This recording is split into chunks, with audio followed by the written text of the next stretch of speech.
अच्छा, तो आप लाल हैं। देखिए लाल जी, अगर आप लाल हैं तो मैं भी लालौन हूं।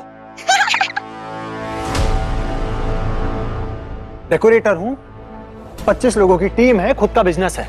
हाँ तो मैं आपका गुलाम तो नहीं हूं। क्या बोला? अब आप नहीं, अब ये प्यार से पूछेंगे तो हम सारे जवाब दे देंगे। रात भर तुम घर की बेटी के साथ बाहर थे।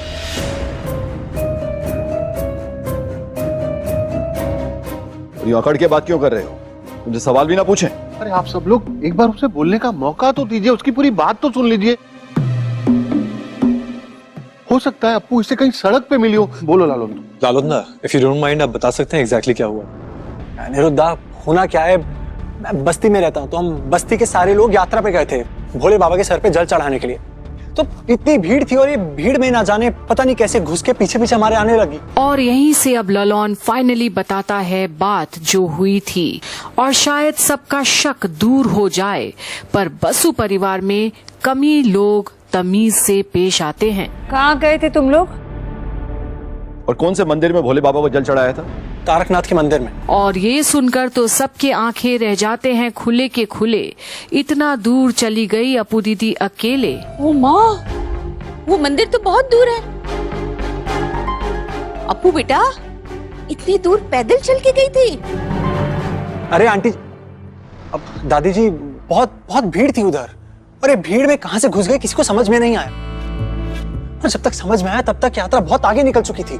फिर मैंने इसको समझाया, मेरे साथियों ने समझाया कि यात्रा बहुत मुश्किल है, तुम वापस चली जाओ। इतना ही नहीं छोटंदा, मैं तो अपने पैसे से इसको ऑटो भी करके देने के लिए तैयार था, लेकिन आपकी ये लड़की माने तब ना। पर यहाँ तो हर कोई वाकिफ है अप्पू दीदी की आदत से, जिद पकड़ लेती है बस, और कुछ नहीं सूझता उसे। सड़क पर सबके सामने इसने नौटंकी करनी शुरू कर दी। पता है हमें, इनकी तो आदत ही है। हाँ, अब आप बताइए फिर मैं करता तो क्या? ये नौटंकी कर रही थी और तुम देख रहे थे। हाँ, जोर जबरदस्ती करके घर पे छोड़ के जाना चाहिए था तुम्हें। जबरदस्ती करता, बहुत एटीट्यूड है आप में,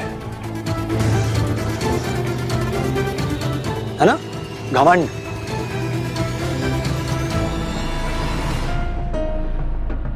चलिए एक बात बताइए, ये लड़की आपकी बहन है, आप लोगों की बेटी है, इस घर की लड़की है, तो ये मेरी जिम्मेदारी कैसे हुई?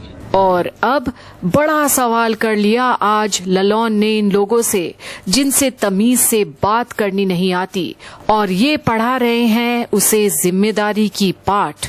और कहीं ना कहीं दादी से लेकर छोटौन, अंजना, बाबलू सभी शर्मिंदा हैं अब। लाल इतना बेबाक क्यों होता है आखिर? लाल साहब, लगता है अभी तक आपने ढंग से मेरी बात सुनी नहीं। यात्रा थी, बहुत सारे लोगों की भीड़ में हम सब लोग जा रहे थे और इसको किसी ने देखा नहीं। अरे वो तो मैंने इस घर में काम किया था तो देखा और पहचान लिया। अब अगर नहीं देखता तो सोचा है क्या होता आपकी बहन का?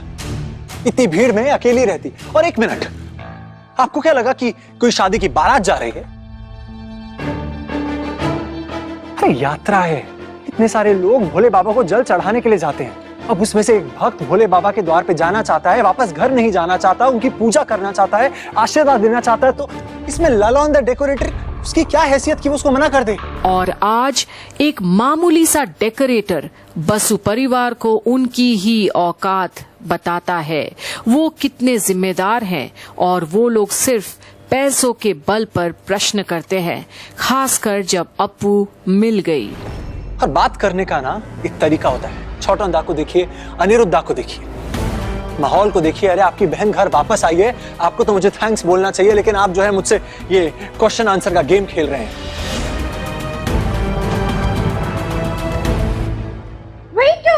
माँ, तुम्हें पता है मैं ना इतना चली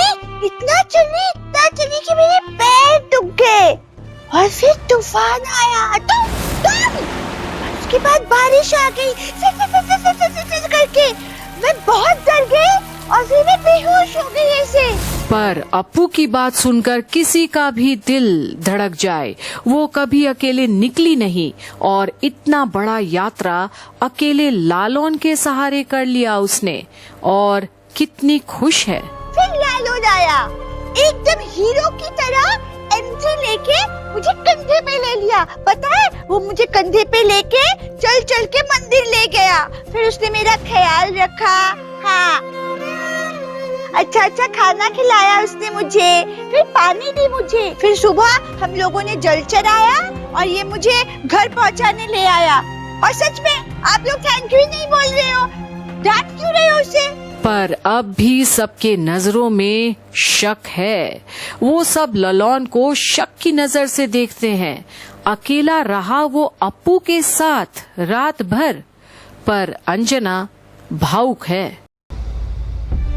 मैं हमेशा आपका एहसानमंद रहूंगी।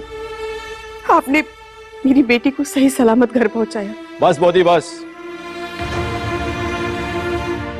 ड्रामा करना बंद कीजिए। हाँ, ये ठीक है, ये लड़का इस अपू को घर ले आया, लेकिन कायदे से इसे फोन करना चाहिए था। फिर अनिरुद्ध की शादी में तुमने मंडप डेकोरेट किया था, तो नंबर तो होगा तुम्हारे पास, तो कॉल क्यों नहीं किया? हाँ लालौंदा, फोन तो करना चाहिए था। हम कल कितने स्ट्रेस में थे, इतनी बात समझनी चाहिए थी आपको। अनिरुद्ध, आप बाहर इतनी बारिश आ रही है, आंधी तूफान है, बारिश की वजह से मेरा फोन खराब हो गया। मेरे पास किसी का कोई मोबाइल नंबर नहीं था, कांटेक्ट नहीं था, मैं फोन कैसे करता? और साहब, भले ही मैं मस्तीखोर आदमी हूं, लेकिन गैर जिम्मेदार बिल्कुल नहीं हूं। वहां पे उस मंदिर में बहुत सारी लड़कियां थी जो अपू का ख्याल रख रही थी।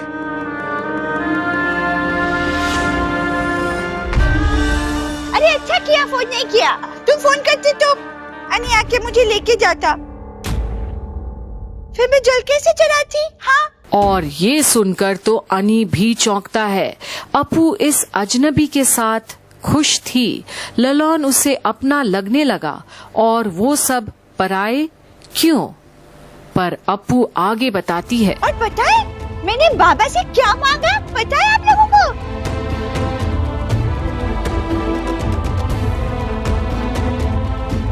अरे सुन लो पहले मैंने क्या मांगा। मैंने भोले बाबा से बोला कि भोले बाबा जल्दी से जल्दी मेरी एक अच्छी शादी करा दो और बहुत अच्छा सा एक मुझे दूल्हा ढूंढ के दो। हाँ, पर अब अन्नी समझ गया कि अपू इसलिए खुश है।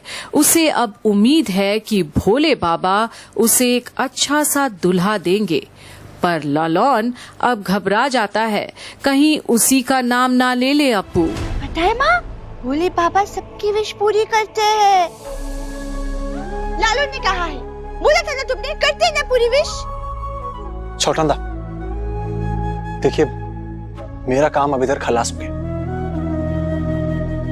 मैं अब निकलता हूं। रुको, पर क्या आप शुभो के पास और कुछ नहीं बोलने के लिए? अच्छे शब्द के अलावा पानी तक के लिए नहीं पूछा किसी ने। अपू के लिए हमने मिसिंग कंप्लेंट फाइल की है, पुलिस तुम्हें जेल में भी डाल सकती थी। अरे पापा। और अब जहां बसु परिवार लालौन को ही धमकाते हैं जेल भेजने का, वहीं लालौन बेखौफ खड़ा है, निडर, एक भोले बाबा का सच्चा भक्त। देखते रहिए आगे क्या होता है ललोन की छोटी सी दुनिया में, जहां सम्मान तो कम है पर दिल बहुत बड़ा लालौन का। देखते रहिए आगे क्या होता है, यहीं कंप्लीट बॉलीवुड पर।